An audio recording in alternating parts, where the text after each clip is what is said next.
চিংড়ি দিয়ে তো এঁচোড় অনেক খেয়েছেন, এবার চলুন খেয়ে নেওয়া যাক চিংড়ি বাটা দিয়ে এঁচোড়। তো প্রথমেই আমি ভালো করে এঁচোড়টাকে ধুয়ে কেটে নিয়েছি এবং তার সাথে আলু কেটে নিয়েছি ডুমো ডুমো করে। এখন এর এঁচোড় তো নর্মালি আমাদের প্রেশারেই দিতে হবে, তো সেই জন্য আমি এর মধ্যে একটু নুন আর একটু হলুদ দিয়ে এঁচোড়টাকে প্রথমে সেদ্ধ করে নেব। তারপরে কুকারে একটা সিটি হয়ে গেলেই নামিয়ে নেব। এরপরে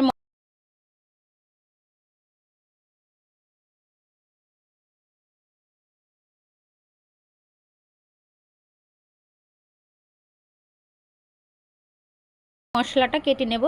পাতলা পাতলা করে একটু পেঁয়াজ, একটা বড় সাইজের একটা বড় টমেটো, আদা আর রসুন, সাথে দিয়ে দেবো চিংড়ি মাছ, একসঙ্গে মিক্সারে বেটে নেব।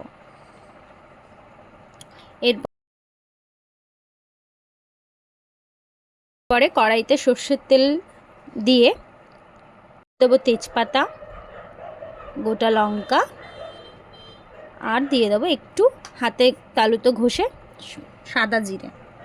তারপরে ওই পাতলা পাতলা করে কেটে রাখা পেঁয়াজগুলো আমরা তেলে লাল লাল করে ভেজে নেব।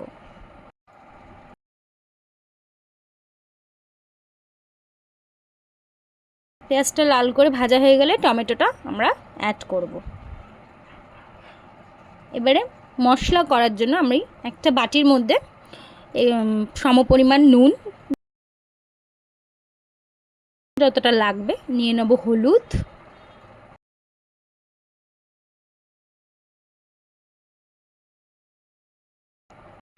দিয়ে দেবো জিরের গুঁড়ো আর দিয়ে দেব লঙ্কার গুঁড়ো,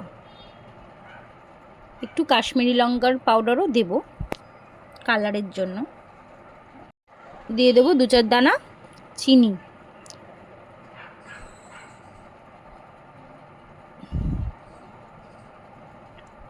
এইবারে ওই যে মিক্সচারে আমরা একটা মশলা করে রেখেছিলাম পেঁয়াজ, আদা, রসুন, চিংড়ি মাছ দিয়ে, সেটার সঙ্গে ওই মশলাটাকে, গুঁড়ো মশলাগুলোকে অ্যাড করে একটু সামান্য গরম জল দিয়ে আমি মিশিয়ে নেব। কড়াইতে টমেটোটা আধগলা হয়ে গেলে ওই মশলাটা আমরা কড়াইতে অ্যাড করব। এবার আমাদের কিছু না, ভালো করে আগে কষতে হবে।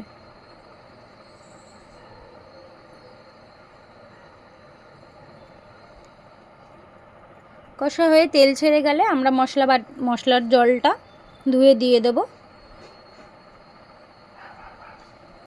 দিয়ে বেশ খানিকক্ষণ আমরা নাড়াবো। এরপরে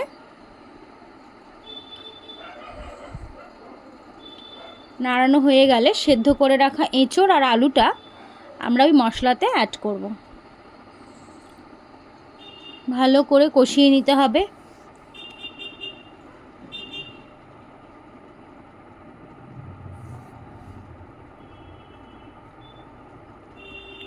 দেখুন আমার মশলা পুরো এঁচোড়ের সঙ্গে একদম মিশে রেডি। এবার আমরা এর মধ্যে দিয়ে দেবো গরম জল। রান্নার ক্ষেত্রে গরম জলটা অ্যাড করাটাই বেটার, তাহলে তরকারিটা ভালো মানে সেদ্ধও হয় আর টেস্টও অন্যরকম হয়।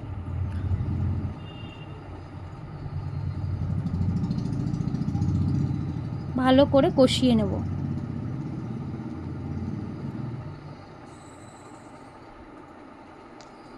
তারপরে গামাখা হয়ে গেলে আমরা এঁচোড়টা নামিয়ে নেব। তাহলেই রেডি চিংড়ি বাটা এঁচোড়।